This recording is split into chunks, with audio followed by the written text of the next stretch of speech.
São 8 horas e 9 minutos, 8 horas e 9 minutos, e eu tenho a honra de estar recebendo aqui, né, uma pessoa muito especial, ele que vai falar para você, pequeno, médio empresário, para todos os empresários na realidade, né, porque o pequeno hoje, ele vai ser o grande de amanhã.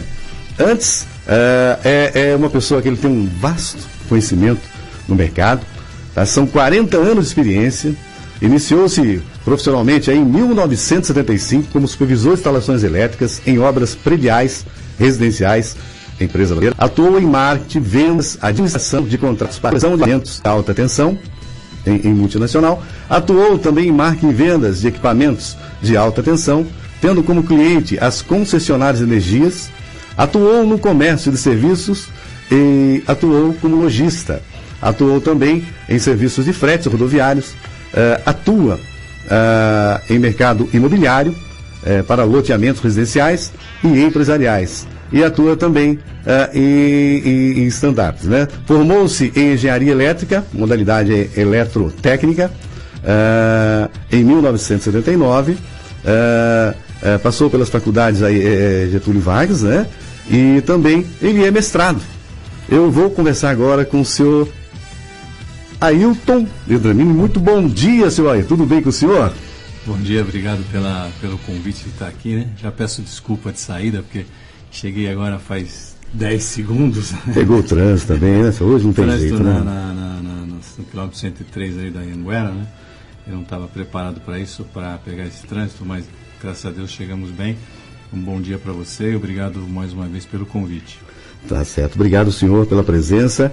E seu Ailton Vendramini, né? Vendramini. Mas hoje é que estou aqui como Dr. Zero Cost. Dr. Zero Cost, né? Vai falar com os nossos ouvintes. Olha, a gente está aí para 60 cidades aqui da nossa região. São 110 quilômetros do raio, né? De raio que a nossa emissora está mandando o sinal. Então, fique à vontade. E hoje nós vamos conhecer. O senhor é palestrante, né? Palestrante e atua... é professor também? Não sou professor. Não é professor? Gostei o umbigo no balcão aí por 40 anos. Mas não pode, com esse currículo aí, o senhor não pode deixar de estar. Se bem que o site do senhor já é um ensinamento para todos nós, né? Tava passeando pelo site aí, são dicas importantes, tá? Dr. Zero Cost. E por que esse nome? Por que o senhor teve essa iniciativa? Como surgiu? Bom, zero, né, de zero, e cost de custo, né, doutor custo zero. A gente pensou em alguns nomes e tal, mas como o objetivo desse personagem é dar dicas de conceitos e cases para pequena e média empresa, o que a gente fez? A gente acabou lapidando esse nome de Dr. Zero Cost no sentido de conduzir, né, indicar para o pequeno e médio empresário que o objetivo desse personagem é realmente nessa linha de diminuição de custos. Acabou ficando aí Dr. Zero Cost. Muito bom, muito bom. E custo é a espinha de uma empresa, né? O que a gente entende por custo, né? Às vezes o que é custo para mim não é custo para você. Eu explico o conceito. O conceito, na verdade, é um pouco mais amplo. O conceito é um conceito de gastos. Então, o gasto de uma empresa é igual ao custo mais as despesas e mais as perdas, né? Se me permitir, vou te dar um exemplo. Fique à vontade. Por exemplo, vamos supor que você tenha um consultório dentário, né? E aí você está lá tratando lá do dente da paciente e tal, e na hora de ir embora te faltou o cartão de visitas. Aquele cartão de visita que faltou para você entregar para o seu cliente, ele para você é uma despesa, né? Porque ele não estava, o custo daquele cartão não estava embutido no seu processo. Justamente. Então foi uma despesa. Agora, suponha que, por exemplo, você tenha uma gráfica, né? Então, naquele dia te faltou papel. Puxa, se faltou papel, você não vai conseguir trabalhar, né? Para o dentista, ele trabalhou, mesmo sem o papel, porque o que ele precisava eram de outros insumos, por exemplo, amálgama, né? Então, o que acontece? Faltou papel na gráfica, né? a gráfica não trabalha e o papel para a gráfica é um custo, né? Porque Entendi. o custo está tudo aquilo que é ligado à produção do seu produto, né? Então, o custo, para mim, às vezes pode ser custo, pode ser que para você seja uma despesa, né? Mas a ideia mais global é de gasto. Então, o gasto é igual ao custo, mais a despesa e mais a perda. A perda é quando você tem, por exemplo, vamos dizer, um corpo de prova, eventualmente você vai fazer um teste de compressão, você perde aqueles produtos que estavam ali, por exemplo, areia, cimento, pedra, né? Então aquilo entra como uma perda no seu gasto total. Sim. Agora, a ideia do Dr. Zero Cost é passar para o pequeno e médio empresário como é que ele pode diminuir custos, né? De modo geral. E custos para um é custo, para outro é despesa. Mas, enfim, esse é o foco principal. Seria, para os nossos ouvintes, uma pessoa que investe na segurança. Não é um custo, porque se o funcionário ele não se acidentar, ele vai ter um lucro, ele vai ter uma... Então, às vezes, é caro. Equipamento de proteção individual é caro, né? Sim, hoje em dia, IPI, sim. IPI é caro. Mas eu digo assim, não é um custo porque ele vai ter um retorno com isso, né? Se for um investimento da linha de produto dele, por exemplo, né? Então, vamos supor, o funcionário está na linha de produção e ele está usando lá um IPI, né? Para não se acidentar e tal. De alguma maneira, aquilo é um item essencial para o produto final dele. Certo. Então, a ideia básica é essa. A ideia do Dr. Zero Cost foi no sentido de fornecer essas dicas e tal para esse pequeno e médio empresário. Se você me permitir, eu vou te explicar. Fique à vontade. Nossa. Por quê? O que aconteceu? O Dr. Zero Cost, ele nasceu aqui nos corredores da Vecon, né? Que é a empresa que nós temos aqui em Sumaré desde 98. E grande parte dos nossos clientes, eu diria aí um pouco menos de 2 centenas de clientes, eles são pequenos e médios empresários. Então a gente vende para eles lotes, galpões, etc, etc. Mas de 2014 para cá, o que a gente vem sentindo? Que graças a todos esses tropeços, erros econômicos, né? Essa instabilidade política enorme, né? O nosso empresário está sofrendo muito, né? Ok, você tem 2 possibilidades para ele sair de uma crise dessa. Ou ele vende mais, ou ele diminui os custos, né? Vender mais. Complicado. Numa época dessa, né? Não é para principiante, vamos dizer assim.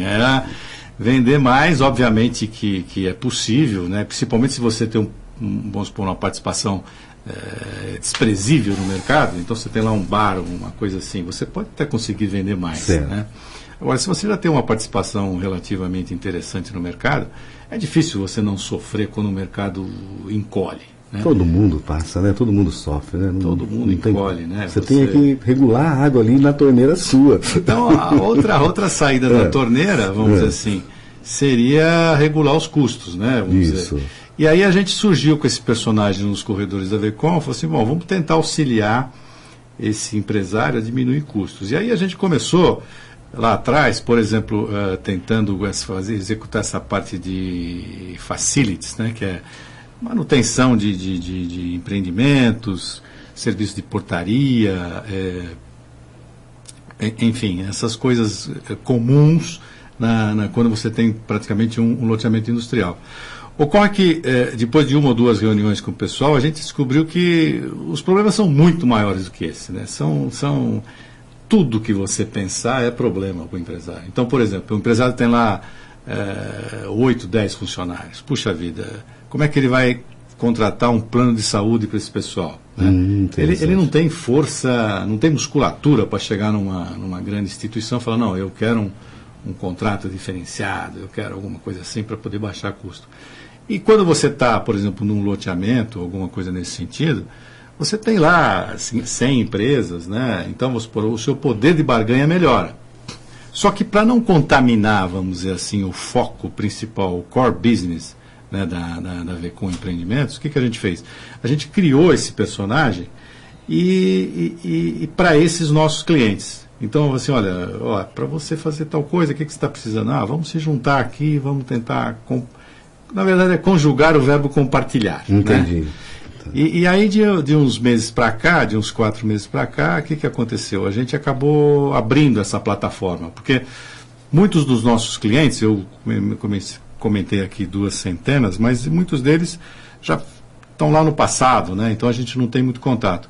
Então agora a gente abriu essa plataforma e está disponível aí para o seu ouvinte, para o pequeno e médio empresário, a custo zero, né? Então a gente tem aí alguns canais de comunicação.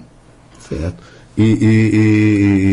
Bom, doutor, a gente tem aqui o seguinte, a gente entende como pequena empresa, não é aquela. Existem pequena empresa que dá bastante lucro, né?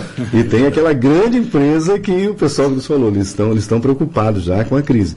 Mas o que é para os nossos ouvintes hoje, assim, uma instituição, uma pequena empresa? Vamos supor, se a pessoa está pensando em montar uma empresa, o que seria essa pequena empresa que o senhor fala?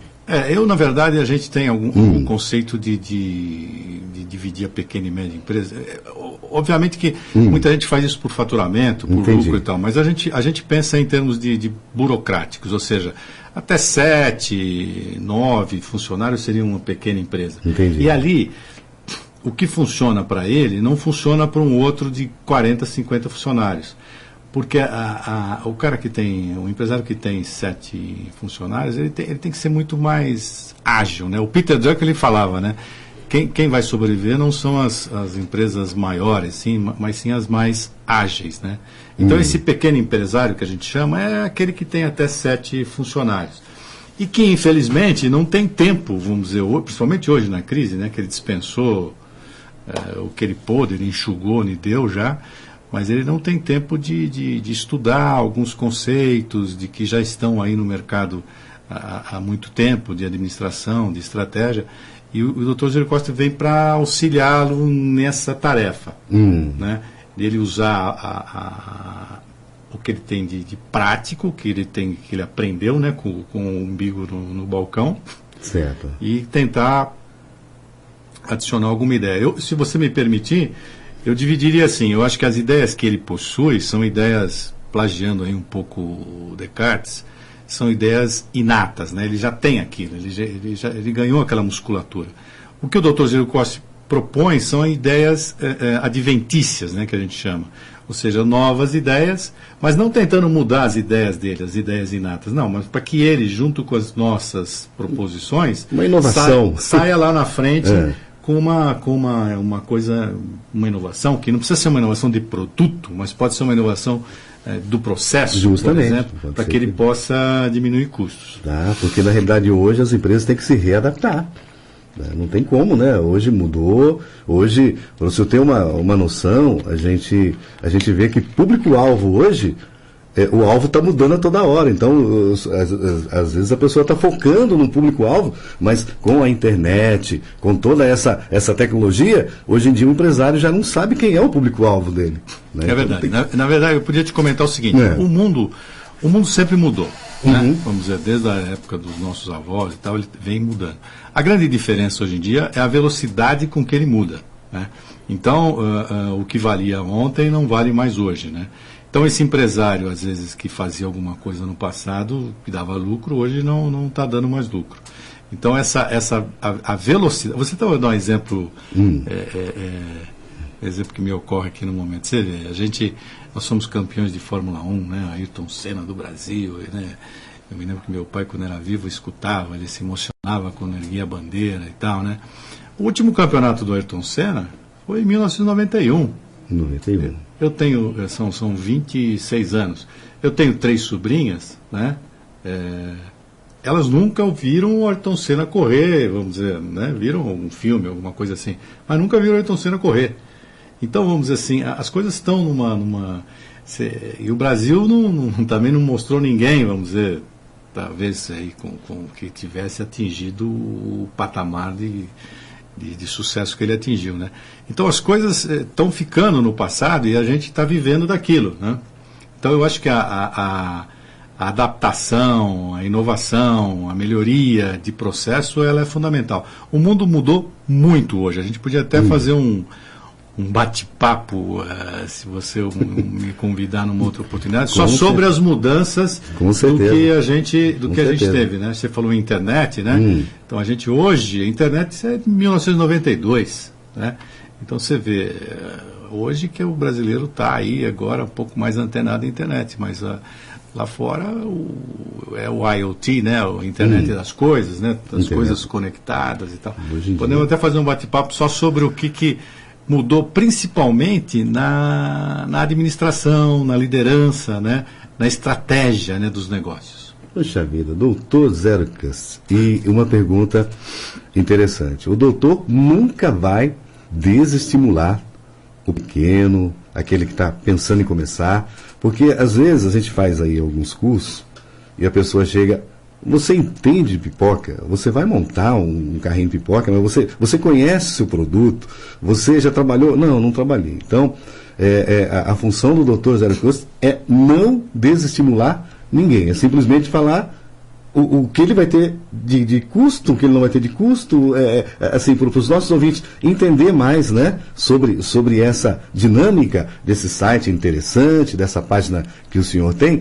É justamente isso. O Dr. Zercas, ele mostra a realidade que a pessoa vai ter que sanar os custos, senão não vai ter jeito, né?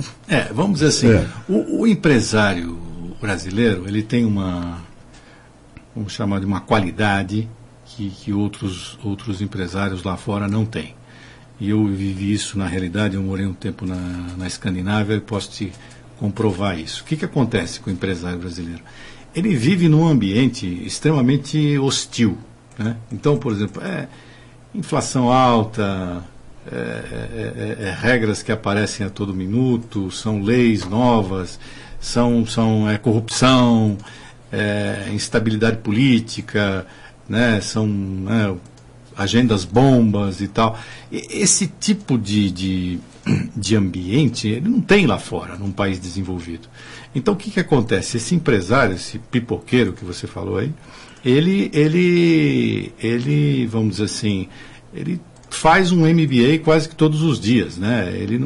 Lá fora, se você estiver lá e você for discutir inflação, por exemplo, num país escandinavo, nos Estados Unidos, é difícil. Eles até conhecem o conceito, mas não tem essa vivência de ter no passado, por exemplo, vivido 80% de inflação num mês, né? Hoje a gente fala aí, atingir a meta de 4,5, que parece que tirar doce de boca de criança, né? Mas essa é uma parte vantajosa do empresário brasileiro, que ele tem que aproveitar. Então, a gente tem que realmente estimulá-lo. A outra parte que eu acho que é uma falha, vamos dizer assim, uma falha cultural, é um problema de educação, né? É um problema que o brasileiro ele não estuda, ele é um país que foi moldado para não estudar, tá. Então o Dr. Zilli Costa veio um pouco nessa linha e falou, olha, já fizeram isso, já traçaram esse caminho, não tenta inventar a roda, né? E aí você decide aí como pipoqueiro que caminho você quer seguir. Mas olha, já foi feito tal coisa. Infelizmente o Brasil nessa área educacional, né, ele é muito precário. O brasileiro lê muito pouco, ele se instrui pouco, né? Ele vamos dizer assim, ele não vai atrás, né? Ele vai atrás do vamos fazendo e vendo como é que está. Lógico que é uma experiência interessante, mas muita gente quebra nesse caminho, às vezes por uma falta de base, né? Justamente, porque à medida que o senhor consulta os livros, começa a realmente a entender aquele assunto, aquela empresa que você quer montar, você tem aí, uma bagagem muito grande de conhecimento, e aí você vê a experiência e tal, mas isso que está mudando com o advento da internet, com a tecnologia. Eu até falo isso, né, com o pessoal lá na escola, as pessoas agora estão mandando muito WhatsApp, tá certo? E isso está fazendo com que as pessoas estão lendo mais. Porque as coisas estão mudando, então pessoas estão lendo. Pessoas que não liam muito, elas têm que mandar WhatsApp, então elas estão se atualizando, né? Isso está sendo importante. Eu acredito, assim, na minha opinião, né, doutor? Eu acho que... Não, é verdade, é verdade. A internet, ela veio em 92, como a gente comentou, e ela encurtou distâncias, né? Foi um advento, um marco histórico, né? Vamos dizer, as pessoas têm eles têm acesso à informação muito mais rapidamente. E essa é uma grande vantagem, por exemplo, do interior paulista, né? Você antigamente estava isolado, né? Há 30, 40 anos. Hoje não. Hoje uma criança aqui tem acesso a tudo. Eu acho que é uma questão cultural do empresário falar, tá bom, então agora como é que eu vou pegar... porque o excesso de informação também ele é prejudicial, né? Então, vamos dizer, como é que eu vou selecionar, como é que eu vou separar esse joio do trigo e o que eu vou, vamos dizer, realmente estudar para melhorar o meu negócio. A nosso propósito é mais ou menos nessa linha. Por isso o blog, né, se alguém quiser visitar, se tiver interesse, é o drzerocost.com.br. A gente está dando dicas, a gente está fazendo uma coisa muito legal, que é o seguinte, a gente fez lá uns 30 filmes, filminhos de 3 minutos, porque ninguém tem paciência para assistir mais do que 3, 4 minutos, né? E a gente está entrevistando, por exemplo, clientes nossos, não para ele fazer propaganda do produto dele, essa não é a ideia não é inclusive nem propaganda da Vecom, estamos fazendo com esse personagem. Mas a ideia é que ele vá lá e fala, olha, eu consegui diminuir meu custo em energia porque eu fiz um teste lá, desliguei todas as máquinas da empresa, não sei o que, fui lá no relógio lá na frente e vi que ele estava rodando. E eu vi que tinha então uma corrente de fuga ali, então eu economizei um tanto. O outro, olha, eu plantei uma árvore do lado dos motores aqui, fiz uma sombra, meu consumo de energia caiu, né? E por aí vai, tem 30 filmes lá agora, e está aberto também para os seus ouvintes, quem quiser, por exemplo, propor alguma sugestão, seria excelente.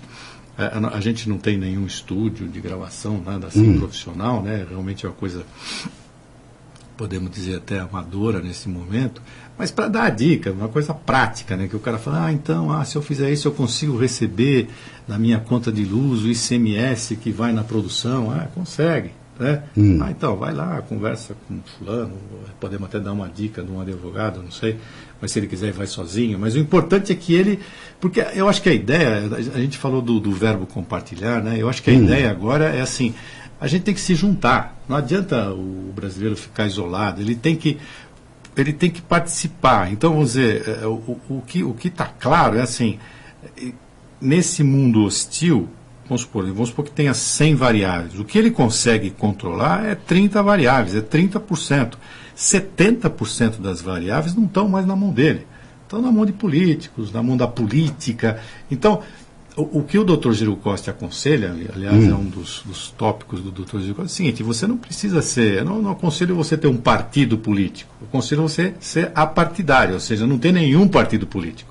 Você já tem problema demais para resolver, né? Com certeza. Agora, o que a gente aconselha é que ele seja político, né? No sentido de, frequenta lá a Associação Comercial, né, a CIAS de Sumaré, frequenta a Ciesp de Campinas, vai no sua, né, tenta defender os seus direitos, tenta se agrupar, tenta se juntar, porque juntos nós somos mais fortes, com certeza, né? Eu acho que essa é a grande sacada da virada. Não dá para ficar sozinho e não dá para achar que sozinho a gente vai crescer, resolver, vencer. Não dá mais. O mundo mudou. Tá certo. Bom, doutor, é o seguinte, são 8h33, a gente vai fazer um bloco comercial, né? E a gente volta na sequência. Eu gostaria que o senhor explanasse sobre as palestras do doutor Zero Costa, né? As palestras que o senhor faz, quantas por mês? Nossa, tem bastante, né, doutor? Não, sim, é mais um hobby, na verdade. Tá, né? certo. Então, a gente volta a falar sobre isso. A gente vai tomar um cafezinho e a gente volta na sequência com o doutor Zero Costa. O papo tá gostoso demais. E você, amigo empresário, se quiser ligar, participar com a gente, 3873-2972. O nosso WhatsApp também aqui é o 98331-8439. A gente volta em, menos de um minuto, viu? É rapidinho. Nova. Faça o download gratuitamente do aplicativo da Nova Sumaré no seu tablet ou smartphone. Com ele você fica ligado na programação da Nova Sumaré. Acesse agora o Facebook da Nova Sumaré. Nova Sumaré Oficial. Nova Sumaré Oficial. E participe da nossa programação. A Sua manhã fica muito mais feliz aqui, na Rádio Nova Sumaré. CliaMed, Clínica de Especialidades Médicas, Oftalmologia, Ginecologia, Pediatria e muito mais. A CliaMed tem parceria com clínicas de exames laboratoriais, patológicos e imagem, como ressonância magnética, tomografia, raio-x e ultrassonografia. Sua saúde em primeiro lugar. CliaMed, Rua Vicente Rodrigues, 219, Jardim Bom Retiro, Sumaré, 3803-7098. Agende sua consulta pelo WhatsApp 98108-1034. JM Modas, a loja da família. Há mais de 20 anos vestindo e calçando com qualidade e estilo. Grandes marcas com pequenos preços. Venha sentir-se em casa e montar o seu look. JM Modas, aceitamos todos os cartões de crédito. Rua Querílio Rabanhani 410 no São Domingos. Telefone 3873-7235. 8h35.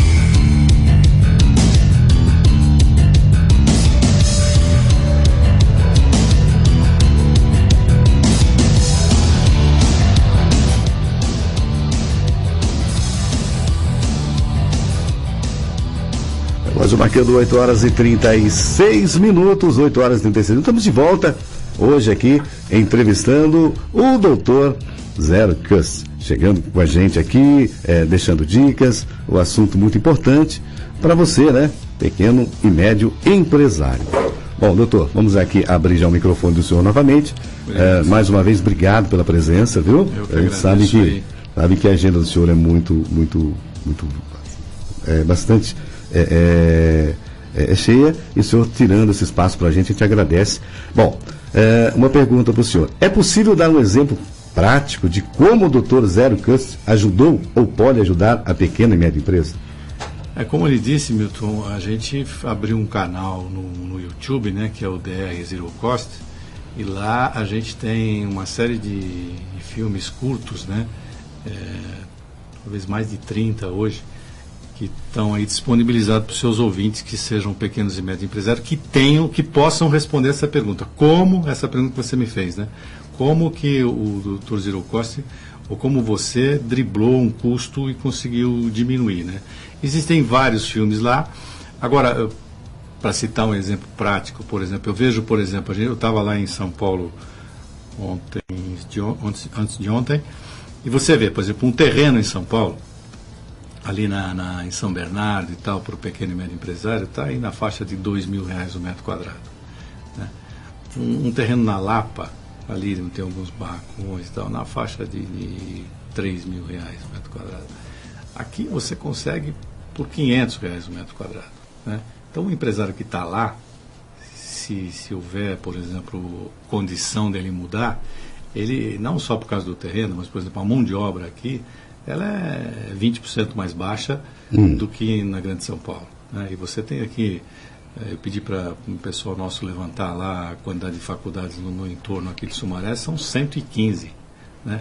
E está dentro aí Unicamp e tal, quer dizer, gente de primeira linha. E prefere ganhar 20% a menos aqui do que lá. E o mercado, vamos dizer assim, o PIB aqui da nossa região, que está em 110 bilhões de reais, que é um PIB bastante forte, com uma musculatura boa, está próximo de um PIB de um pouco mais de 800 bilhões. Quer dizer, você soma a Grande São Paulo com Campinas, dá R$1 trilhão. O outro PIB que chega ou tenta se aproximar é um terço disso, que é da região do Rio de Janeiro. Então, além de você ter condições favoráveis aqui para você diminuir custos, você está dentro de um mercado extremamente consumidor, né? Você pega, por exemplo, uma sala comercial em São Paulo, é R$60, R$70 o metro quadrado, né? Aqui você consegue por 30, né? Tudo bem, você fala, não, mas eu tenho um escritório de advocacia de primeira linha que eu não vou sair de São Paulo. É verdade. Né? Então você vai ficar lá em São Paulo, que é uma cidade dedicada a serviços, né? Porque o custo do metro quadrado, né? Depende do bairro, você chega a 15 mil, 20 mil reais. Então você vai ficar lá e o Dr. Zílio Costa aconselha você ficar lá. Agora, depende da atividade que você tem, já é melhor você mudar, sair, vir para um raio de 100 km, 120 km e ter qualidade de vida e ter custo mais baixo, né? Porque, como você falou anteriormente, com a internet, vamos dizer, essas distâncias foram encurtadas, né? Então, vamos dizer, nós aqui somos privilegiados, né? Nós temos aqui o aeroporto, né? Nós temos aqui as melhores estradas do Brasil, né? Nós temos o gás da Bolívia que passa na nossa porta, nós temos essa linha férrea que vai até o Porto de Santos, que agora tem toda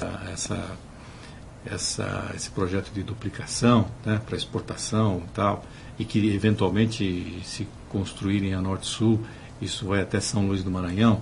Quer dizer, você tem condições aqui extremamente favoráveis para um custo mais baixo, né? E para ser mais competitivo. Porque eu acho assim, se o governo do Temer, por exemplo, que se diz um governo popular, mas não populista, né? Que ele quer sair com a plataforma de que foi um governo que foi um governo reformista, né? Ou seja, conseguiu implantar as reformas do Brasil e seja rezando todos os dias aí para que ele realmente consiga colocar esse país de volta nos trilhos. O próximo governo vai ter que ser um governo que vai ter que olhar para a produtividade brasileira, porque a gente tem que sair para o mercado, nós temos que competir, né? Então, eu me lembro do Antônio Emílio de Moraes, ele vivia dando entrevista, ele falava, pô, não é possível o Brasil, com o tamanho que tem, ter participação de 1% no mercado mundial, né? Ou até menos.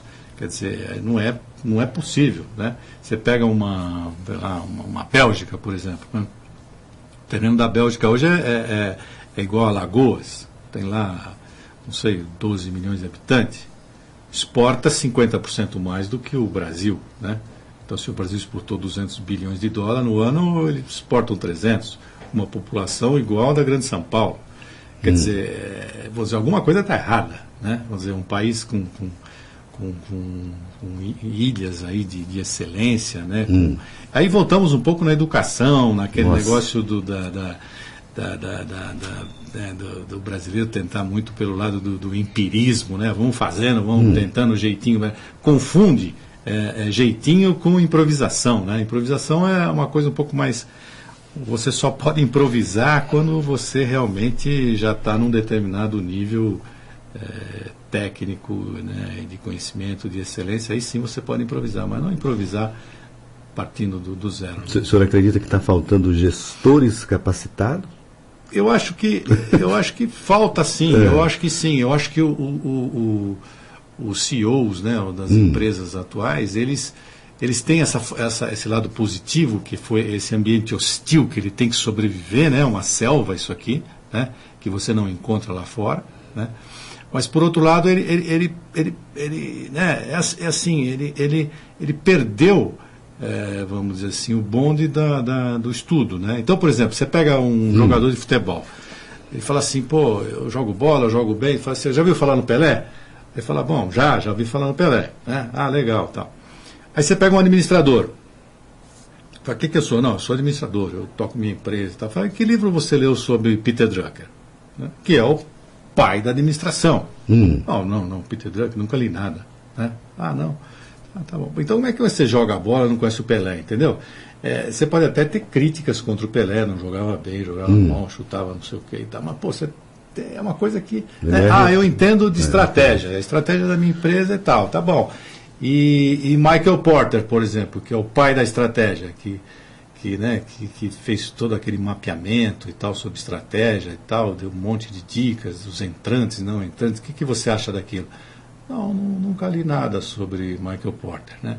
Então, eu acho que falta um pouco de de base mesmo para o nosso gestor. Né? Entendi. Ele tem, de um lado, ele tem essa experiência prática que é absolutamente fantástica, e do outro lado, não sei se por falta de tempo, eu diria até que é um problema de educação, realmente. É um problema, vou te dar um exemplo aqui, se você me permitir. Fique à vontade. De educação. Né? Na virada do século XIX, nós tínhamos 6% das crianças brasileiras sabiam ler e escrever, né, e fazer as 4 operações aritméticas. 6%.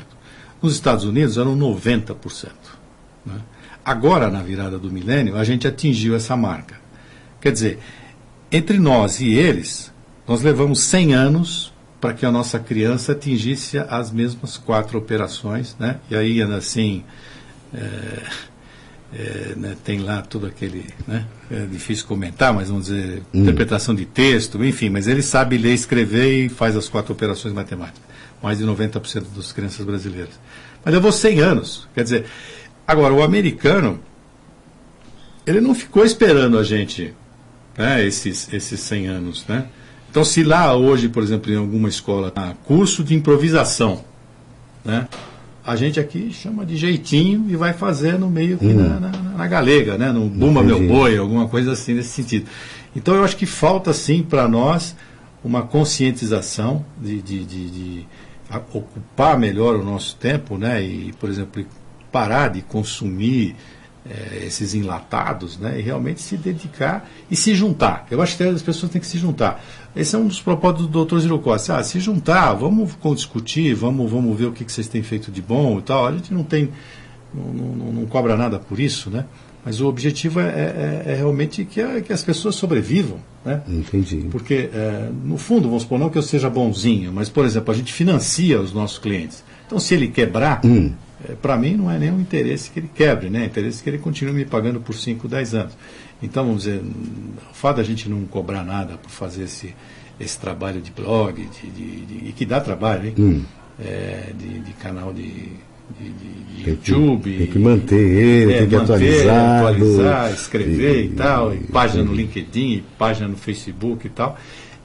Vamos dizer assim, no fundo é que essa informação, ela não que é nossa e seja compartilhada, mas que venha também desse pequeno e médio empresário. Falou, olha, dá para fazer isso aqui.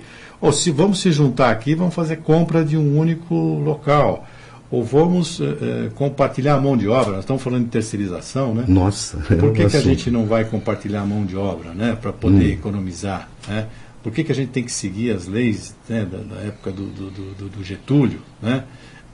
Quando toda essa modernidade, quando a internet mudou o jeitão de trabalhar, etc, etc. Enfim, tem um mundo todo aí para ser discutido aqui. Certo. Ontem eu comentei que o senhor viria e a gente estava olhando o site, né? Do senhor, a Kelly Cristina, ela é de Campinas. E ela falou, Milton, se tiver uma brecha, você faz uma pergunta a ele, eu estaria ouvindo, tá? A qualidade, ela é um custo ou a qualidade ela é um bem necessário dentro de uma pequena ou média empresa? Porque hoje a pessoa ele às vezes não gasta muito com a matéria-prima, né, de primeira linha, aí ele faz um produto, esse produto vai quebrar rápido. Então, como que o doutor ele auxilia no quesito qualidade e produto? Olha, esse tema é um tema extenso. Eu poderia dizer o seguinte para você. Quando você cria um mapa estratégico, você tem que dividir esse mapa estratégico, fatiar em quatro partes. A primeira estratégia é a financeira, quanto que você vai querer ganhar, como é que você vai querer ganhar, que valor que você vai passar para o seu cliente e tal. Uma outra estratégia é a estratégia do processo interno. E a estratégia do processo interno está embutida à qualidade. Uma outra seria o ponto de vista do cliente, não o ponto de vista, você não olhar para o cliente, mas tentar um ponto de vista olhando do cliente para você. Sem dúvida. E a quarta estratégia do mapa estratégico é a parte humana, né? A parte organizacional, etc, etc. Aí entraria o gestor que o senhor falou agora de pouco. Ou entre Tem o que ser, gestor. esse cara tem que ser o. Esse é o cara. Tem que Então, ver esse desde cara, o começo até o fim. aí entra a liderança, aí entra a cultura, né, da empresa, aí entra o time, a qualidade do time e tal. Então aí tem uma série de coisas que poderiam ser discutidas. Mas voltando no tema da qualidade, eu ainda acredito no Porter quando ele fala, bom, para você vender, vamos segmentar, né? Tem algumas críticas em relação ao Porter quando ele fala isso, né? A gente pode até, não vou pegar esse viés, mas quando você segmenta e você fala, pô, para quem que eu quero vender? Qual que é o meu público-alvo, né? Como os marqueteiros de plantão falam hoje, né? Quem é a minha persona, né? Você define a persona e fala, vou vender para esse cara. Bom, dentro dessa vender para esse cara, e olhando do ponto de vista dele, o que ele está buscando? Ele está buscando qualidade? Né? Às vezes não. Né? Ele quer um produto que supra as necessidades dele e não precisa ser pintado de ouro. Ele quer uma coisa que funcione. Entendeu? Às vezes você fala, bom, depende muito. Quando você pergunta, bom, mas a qualidade é importante? Eu acho que depende, vamos dizer, se o cliente que está buscando aquilo, está buscando uma coisa, por exemplo, descartável, que é para durar dia, 2 dias e tal, você não precisa fazer um negócio durável, né, etc., com uma qualidade alta, não é esse o objetivo do cliente. O problema hoje é esse, é você enxergar com os olhos dele o que ele está buscando. Porque se fala, bom, eu vou fazer, né, um produto diferenciado. Muita gente fala isso, né? Mas o seu cliente quer esse produto diferenciado? Ele está buscando isso? Se ele não está buscando, ele não vai comprar, hein? Né? Não é verdade. Né? Então, eu acho que a grande sacada não é olhar para o cliente, mas o olhar do cliente para você e falar assim, não, o que eu posso atendê-lo? No que eu posso suprir a sua dor, né? A sua necessidade. Não, ele quer alguma coisa que seja... Porque eu vou dar um exemplo aqui, eu já tomei bastante seu tempo aqui, né? Estou me entusiasmando aqui com a conversa. Fique à vontade. Por exemplo, você pega, por exemplo, Henry Ford. Nossa. Né? Henry Ford é o pai lá da automobilismo. Até hoje eu não consigo entender, contando o senhor, o motor, a combustão. Esse camarada inventou um motor para você sentar no seu carro. Então, é uma coisa, hoje ainda, que para mim é algo assim fenomenal, né? O cara ter essa ideia que o motor explosão vai movimentar o carro. Eu fico pensando hoje, né? Que ideia teve esse senhor? Não? Não, sem dúvida nenhuma. Mas a grande sacada dele, eu acho que uma das grandes sacadas, que foi o seguinte: o que o meu cliente quer? Né? O meu cliente quer sair do ponto A e chegar no ponto B. Né? Então, quando ele falava, vamos fazer uma pesquisa de mercado, a pesquisa de mercado que ia para ele é assim, você tem que criar um cavalo mais forte e veloz. Né? Por quê? Porque se o cavalo forte ele não vai adoecer e tal, não vai deixar o cliente na mão, e veloz porque ele vai sair do ponto A do ponto B, mas rapidamente. Então o Ford falou, não, mas eu não preciso dessa pesquisa para criar cavalo, tá certo? O meu cliente, o que ele quer? Ele quer sair do ponto A para o ponto B. Por que ele precisa usar o cavalo? Né? Ele pode usar alguma outra coisa, por exemplo, um automóvel. Então, a necessidade do cliente é que vai ser atendida. Agora, por exemplo, não mudou muito, né? Estamos falando de Henry Ford em 1910. Hoje estamos em 2017. Hoje, a necessidade do cliente é a mesma. Ele quer sair do ponto A e chegar no ponto B. Então, por exemplo, será que ele precisa de um automóvel ou ele precisa de um drone? Né? Será que a gente vai ter aí no futuro um Jornada nas Estrelas, né? Que o cara fazia aquele teletransporte naquela minha época. Né? Então, o cara, mas a necessidade dele é a mesma. Né? Ele saiu do ponto A do ponto B, ele não precisa de um automóvel. O automóvel foi o que o Henry Ford pensou, com combustão, parabéns e tal, naquela época. Agora, hoje mudou. Então, do ponto de vista do cliente, se você olhar do ponto de vista do cliente, ele continua com a mesma necessidade, mas você pode propor coisas novas, né? Uma energia solar, alguma coisa já... você pode fazer uma série de coisas hoje, né? Hoje, acho que na feira de Dubai, se eu não me engano, tinha um drone, tinha exposto um drone para transporte de pessoas, né? Então, vamos dizer... Eu acho que a grande sacada, voltando no tema da qualidade, lógico que a qualidade é um negócio importante, né? Mas é ver até que ponto o seu cliente está disposto a pagar por aquilo e que tipo de qualidade ele está querendo receber. É mais ou menos como o software, por exemplo. Hoje você vê as empresas vendendo software lá na Vecom, por exemplo, vai lá, faz umas demonstrações. Então, o que acontece? O cara te mostra uma coisa maravilhosa e tal, né? E a pergunta que fica aquilo vai agregar algum valor? Meu cliente vai perceber que eu investi esses milhares e milhares de dólares nesse software e isso vai trazer um benefício para ele?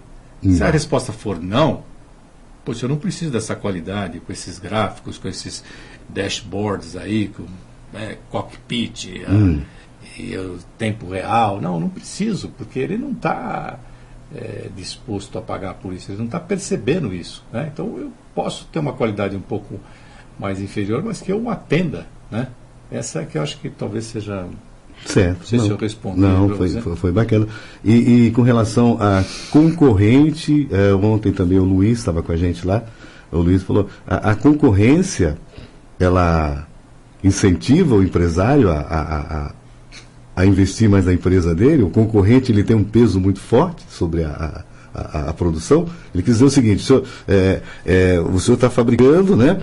E o seu concorrente tem aquele assunto que existem pessoas que pegam o teu produto, ele analisa teu produto, estuda teu produto, e aí ele monta um produto parecido com o seu, mudando alguma coisinha. O mercado tem muito disso, né?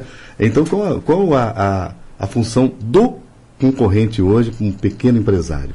Ele me fala assim... Olha, eu poderia responder rapidamente, dizer assim, a concorrência é fundamental, né? Você tem que concorrer. Mas eu vou te dar um exemplo. Eu me lembro, eu sou antigo aí, já sou lá do Paleolítico Inferior, né? já passei aí da... Mas eu me lembro, por exemplo, do João Figueiredo, né? Aquele presidente que a gente teve, que lançou uma lei da informática que era, por 8 anos você não importava nada com relação à informática e tal. E aí desenvolveu o mercado interno, né? Então o mercado interno... Não sei se você me lembra, você é bem mais novo que eu, mas o Itaú, por exemplo, entrou nesse mercado, tinha uma empresa Cobra, né? Então vamos desenvolver o computador, vamos desenvolver um chip brasileiro, vamos desenvolver aquilo. Quer dizer, foram 8 anos de atraso, né? 8 anos de atraso. Me lembro que uma ocasião fui dar uma palestra em La Paz, na Bolívia, e o rapaz naquela época me apresentou um laptop. Eu nunca tinha visto um laptop na minha vida. Nossa. Ficou vidrado, e você, Luiz. E na Bolívia, né? Ele falou, você sabe que o Brasil é um país atrasado na área de informática, se a gente levar o laptop para o Brasil, acho que vai ser um sucesso. Eu falei, o que é um laptop, né? Falei para ele. E estava lá em La Paz, né? Você imagina. Então, vamos dizer, se você não tem a concorrência, você não progride, né? Então, hoje, o mundo precisa concorrer, e o Brasil precisa concorrer. O Brasil tem...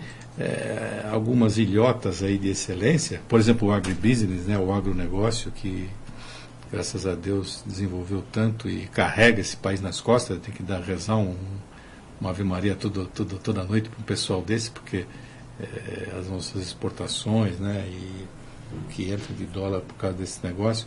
Mas os outros segmentos, é fundamental você concorrer, porque a concorrência faz com que você se obrigue a melhorar. É aquela espada que está na sua cabeça, porque se você fecha o mercado, se você se isola, você vai se acomodando, e quando você vê, você não alcança mais o seu fulano. Amanhã abre o mercado aqui, abre o mercado lá, você não tem mais como competir.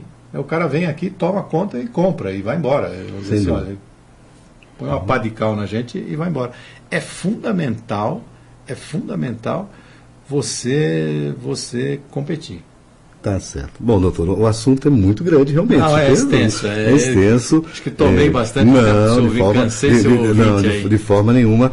E eu convido o senhor a voltar, né? A gente voltar numa outra ocasião, para a gente estar falando um pouquinho mais sobre a globalização. O senhor colocou bastante tema aí envolvendo a globalização, que eu acho que não tem como fugir dela, né?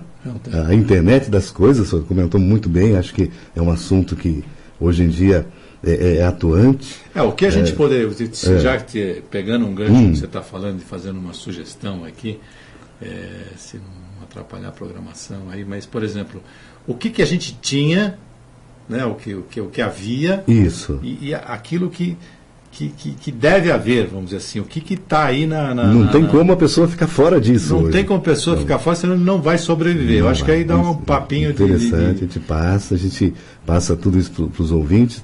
E eu gostaria que, alguma coisa que a gente não perguntou para o senhor, algo que o senhor gostaria de estar colocando nesse bate-papo de hoje, o senhor fique à vontade para estar comentando algum assunto. Eu sei que tem também, o senhor tem um medidor, né, no site do senhor. Como que chama aquele medidor que o senhor tem, que o senhor mede o custo? Eu estava vendo no site, né? Tá, eu não me recordo agora. O senhor falou, não, eu tenho. Bom, o pessoal vai visitar o site, já vai entender o site, né? Um pouquinho mais, o senhor falou um pouquinho mais do site, o pessoal que vai abrir agora lá o endereço, né? Bom, a gente tem a grande sacada nossa foi criar um blog, sabe? Porque isso. A gente tinha uma página no Face, no LinkedIn e tal, e a gente acabou tendo alguns seguidores. No Face acho que chegamos a 25 mil, se eu não me engano. Mas enfim, mas estava dando muito trabalho. E o blog, eu aprendi isso agora, né? Você escreve no blog, coloca lá algumas entrevistas, alguma coisa assim, e você pode replicar isso para outros canais. Então isso diminuiu bem o nosso trabalho, né? E é muito interessante. Então o blog é o www.dr, né, de doutor, zero, de zero, né, ZERO, cost, COST.com.br. Então, se alguém tiver curiosidade de querer visitar e tal, lá também tem um espaço para perguntas e tal. A ideia não é que o Dr. Ciro Costa responda as perguntas todas, né? Não somos donos da verdade. Na verdade, o que a gente está querendo é ser um ponto de convergência para esse pequeno e médio empresário, para ajudá-lo, na verdade, no sentido de sobreviver. Então, se um outro empresário quiser nos visitar lá e quiser gravar um vídeo, não tem custo nenhum, é um prazer e a gente aprende também com isso, né? Eu acho que nós estamos numa era que é a era do conhecimento. Antigamente era a era do escambo, né? Você me vendia uma flecha e eu te vendia um arco, vamos dizer assim, né? Então um para um, né? Sim. Hoje não, hoje você eu venho aqui e falo sobre IoT, né? Internet das coisas, e você me fala sobre por que você acha da qualidade, a menina pergunta e tal. E dessa interação, dessa interatividade, sai uma solução melhor lá na frente. Então, 1 mais 1 não é mais 2, é muito maior que 2, né? Eu acho que essa é que é a grande sacada dos novos tempos. Tá certo. Te agradeço aí a oportunidade. Eu que agradeço a presença do senhor, mais uma vez, obrigado. E com certeza, doutor Zero Cost ajudou muita gente, vai ajudar. E o senhor ficou de falar das palestras, como é que funciona a palestra, essa palestra é para empresários, como que é escola, faculdade? A ideia das palestras é assim, surgiu recentemente, a gente recebeu alguns convites e tal, a gente acabou indo. O problema das palestras é que você nunca tem muito tempo para falar, né? Então o assunto é muito extenso. Mas dentro da nossa agenda lá, dentro das possibilidades, a gente vai, conversa. E o objetivo é o cara que é proprietário, né? Vamos dizer, não é assim. Ou então que ele tenha que seja um empreendedor corporativo, porque tem muito disso também. O fulano está trabalhando lá numa empresa e tal, mas ele tem um espírito empreendedor, né? Então esse ele tem uma vocação para isso, né? Ele não é. Então é um público interessante, está interessado em progredir, em ler, em melhorar e tal. E então a gente fica à disposição e dentro do possível da agenda lá, a gente vai, conversa e troca ideias, né? Tá certo. Ailton, né? Ailton, Vendramini. Muito obrigado pela presença. Eu que agradeço. Tem aí um bom feriado. Chegando. Boa Páscoa, né? Boa Páscoa também para o senhor. E o brasileiro gosta de feriado, né? Isso faz bem, né? Descansa, né? O empresário fica tranquilo, não? É um custo, não? O feriado brasileiro? Ou não, doutor? É um custo, é uma despesa, eu acho. Mas você sabe, você falou da Páscoa, você me lembrou na minha época de Páscoa, de criança, né? Minha mãe, meus pais, eles escondiam os ovos de Páscoa, né? Pequenos ovos, né? E eu e meu irmão Fabiano, a gente ia buscar esses ovos, né? É um costume muito legal, cristão, né? Um costume que não tem. E eu me lembro que na época tinha aquelas vendas, né? Hoje não tem mais venda, ninguém sabe o que é venda, né? Não sabe. Venda é o barzinho, né? Que vendia as coisas. E eles vendiam ovos de galinha coloridos, né? Então vermelho, verde, né? Azul. E as pessoas até que menos posses compravam aquele ovo de galinha, né? Colorido. Hoje era como se fosse uma pequena mercearia. Né? Você sabe que o ovo, né? Ele tem, o pessoal hoje fala muito em resiliência, né? O líder tem que ser resiliente. E se tem uma coisa que é resiliente, é o ovo, né? Porque ou você cozinha ele por 10, 15 minutos, não sei, e ele não perde a forma, não perde. Por isso o ovo, inclusive, ele é, vamos dizer, o símbolo da Páscoa judaica, né? Além de representar a vida no povo judeu, ele ajudou, vamos dizer assim, ele representa a resiliência de você pegar um povo e atravessar um deserto por 40 anos se mantendo firme e forte, né? Então o ovo mantém-se firme e forte, apesar de você cozinhar ele por 10, 12 minutos. E eu estava falando ele simboliza a vida, né? E você sabe que antigamente, na minha época, a gente recebia o ovo e o ovo vinha vazio. Porque era um símbolo do sepulcro, né? Porque Cristo tinha ressuscitado, então o sepulcro estava vazio, né? Então o ovo vinha vazio. Hoje não, hoje a molecada recebe ovo cheio de chocolate, já recebe outros... Brinquedinho. Os tempos mudaram, né? Mas eu queria desejar para você, então... uma feliz Páscoa, né? Páscoa é tema aí de vida nova, de